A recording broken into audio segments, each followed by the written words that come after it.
Cinema ఇండస్ట్రీపై ఉగ్ర రూపం చూపిస్తున్నాడు ఆంధ్రప్రదేశ్ డిప్యూటీ సీఎం పవన్ కళ్యాణ్.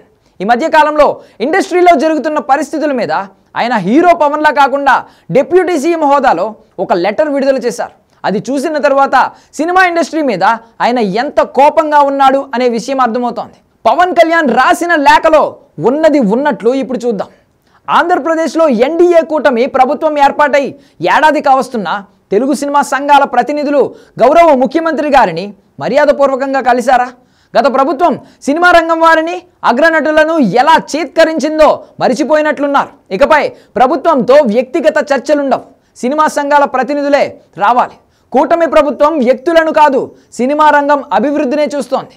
ఆంధ్రప్రదేశ్ రాష్ట్రంలో తెలుగు సినిమా రంగానికి పరిశ్రమ హోదా కల్పించి అభివృద్ధి చేయాలని, ఈ రంగంలో ఉన్న వారి గౌరవ మర్యాదలకు భంగం వాటిల్లకుండా చూస్తుంటే తెలుగు సినీ రంగంలో ఉన్న వారికి ఆంధ్రప్రదేశ్ ప్రభుత్వం పట్ల కనీస మర్యాద, కృతజ్ఞత కనిపించడం లేదు.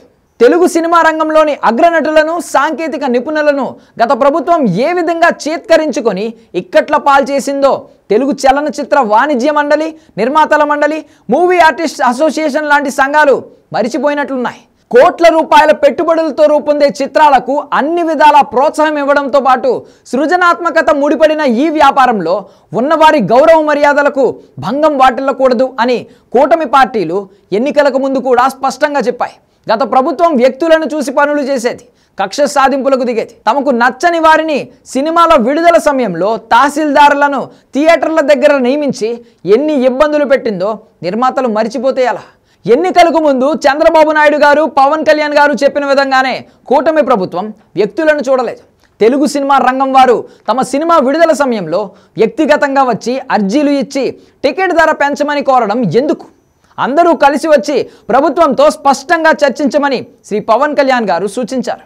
Shri Dil Raju, Shri Allu Aravind, Shri D Suresh Babu, Srimathi Y Supriya, Shri Chinna Babu, Shri C Ashwini Dutt, Shri Naveen Yerneni తదితర నిర్మాతలు కలిసినప్పుడు అందరూ సంఘటితంగా ఉంటే పరిశ్రమగా అభివృద్ధి చేయవచ్చు అని కూడా తెలిపారు. అయినప్పటికీ ఎవరికి వారు వ్యక్తిగతంగా వచ్చి తమ సినిమాలకు టికెట్ ధరలు పెంచమని సినిమాటోగ్రఫీ శాఖకు అర్జీలు ఇస్తూ వచ్చారు.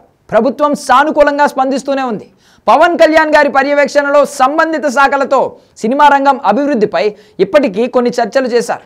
ఇందులో ఎగ్జిబిటర్లు, పంపిణీదారులు ఒక గ్రూపుగా ఏర్పాటు చేస్తున్న వ్యవహారాలతో పాటు ప్రేక్షకులు వెచ్చిస్తున్న మొత్తాలు, అందుకు అనుగుణంగా అతను పొందుతున్న సౌకర్యాలు ఎలా ఉన్నాయి తదితర అంశాలను ఇప్పటికే చర్చించారు.